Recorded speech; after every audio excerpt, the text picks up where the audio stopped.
Ассалаумағалейкум барша адамзат. Қонтай Қуанышұлы Қазақстан Республикасының азаматы.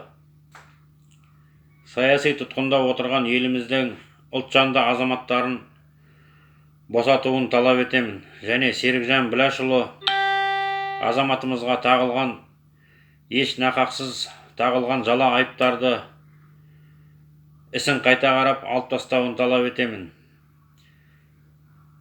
Және Қытай коммунистік партиясының ұлтқа қастандық геноцид саясатына шыдай алмай, елімізге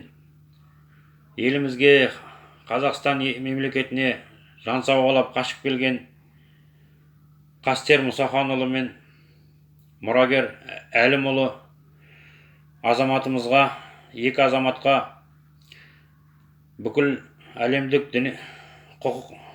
адам құқығын қорғау орындарынан және Европа, Америка елдерінен осы екі азаматымызға саяси босқын мәртебесін алып беруге көмектесуін сұраймын.